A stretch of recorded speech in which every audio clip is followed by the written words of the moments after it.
Welcome back to Tipping Point. I'm your host, Riley Lewis, filling in for Kara McKinney. Today is a historic and solemn day. On this day, 23 years ago, a group of Islamic jihadist terrorists with Al-Qaeda, under the direction of Osama bin Laden, killed nearly 3,000 Americans in an evil series of attacks that must never, ever be forgotten.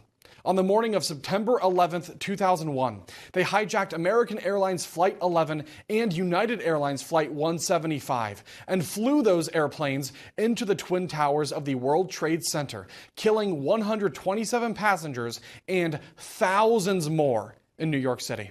They also hijacked American Airlines Flight 77, crashing it into the Pentagon, killing 59 passengers and 125 people inside the building.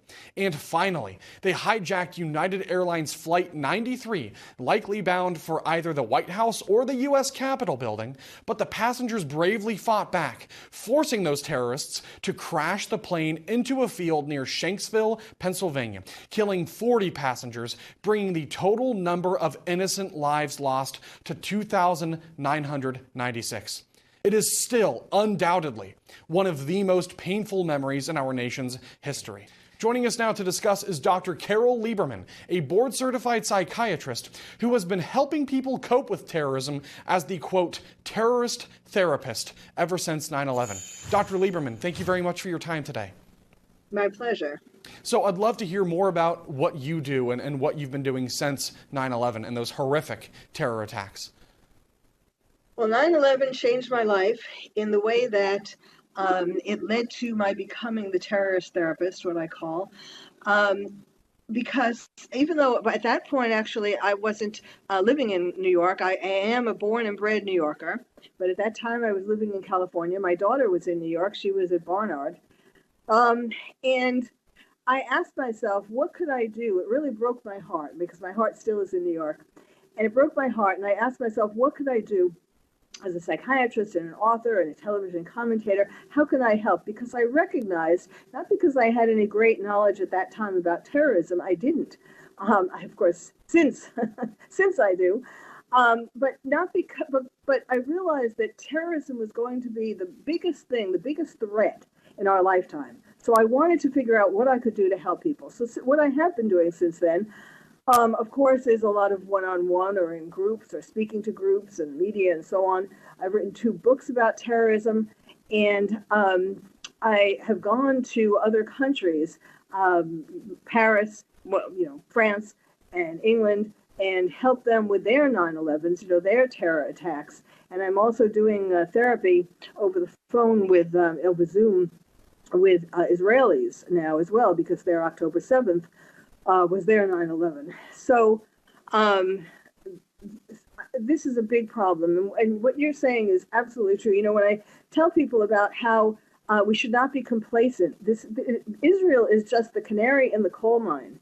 Yes, the terrorists tell their, in their madrasas, they tell the kids, the best thing that you can do is to destroy Israel and to kill Jews. Yes, that is true. However, they also want to kill anyone who is a non-believer, an infidel, anyone who doesn't believe in radical Islam. And so we are more in danger today than we were before 9/11. And so I'm trying to also tell people that they need to pay attention. The elections are coming up. They need to pay attention to who is running, whether it's for mayor or governor or Congress or president. They need to look at, the most important thing is who is going to be the toughest on terror. And as you were just saying, of course, Kamala is still in the process. It's not that she did something wrong in the past. She has been, and she still is, letting terrorists who are on the terrorist watch list come into America. So one of my books that I talk about and that I feel passionate about is called Lions and Tigers and Terrorists, Oh My, How to Protect Your Child in a Time of Terror. And the first half of it is for grown-ups, parents, and teachers, and the second half is a picture book for kids. And kids need, kids are going to be asking questions today. What's 9/11? What's terrorism? Do we have to, many kids don't have a clue about it. And of course, in schools, they are not teaching it enough. I mean, that's really horrendous. You would think that that would be sort of the number one thing that they would teach, especially on the anniversary. So kids need to be talked to about this, and they need to express their feelings about it. And so I feel very strongly about that. And today, I've been riding around. I just took a break to talk to you. I've been riding around New York in a mobile billboard truck, where on the outside of the truck is a music video that I created. Now, 3 years ago, I created a music video about 9/11, why we need to remember, how we need to honor these people, and so on and so forth.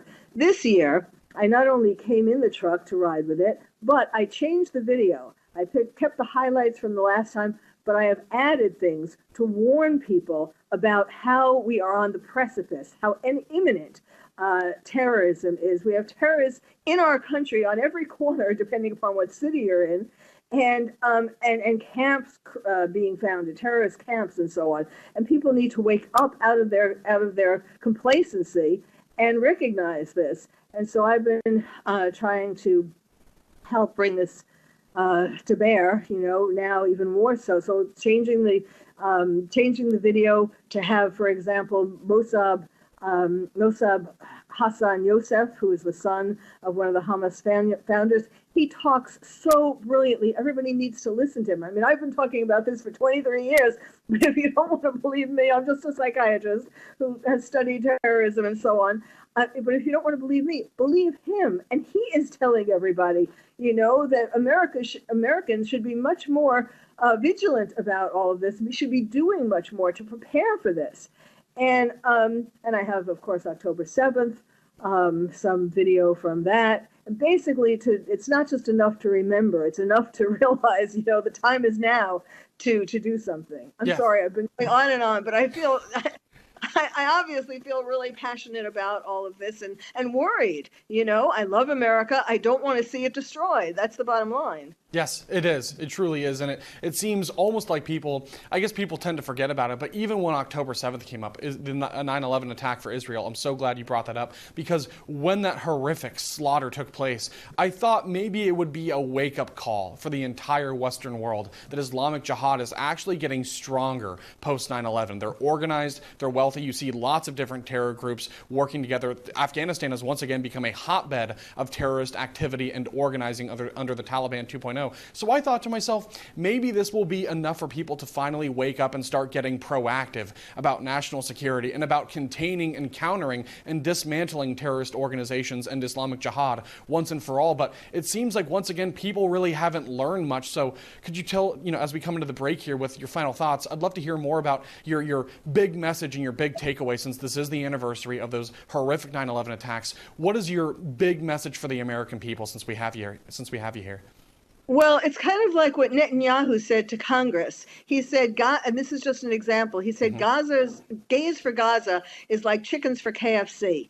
And it's not just about gays, it's about Americans for all the, they're not all gays, all the people who are protesting and how we, have to protect the poor little Palestinians. I know that sounds awful, but I mean, but the problem is a lot of these Palestinians, in fact, I have that on my truck, a picture of where were you on 9/11 and then where were the Palestinians. And you know what? They were in Gaza celebrating.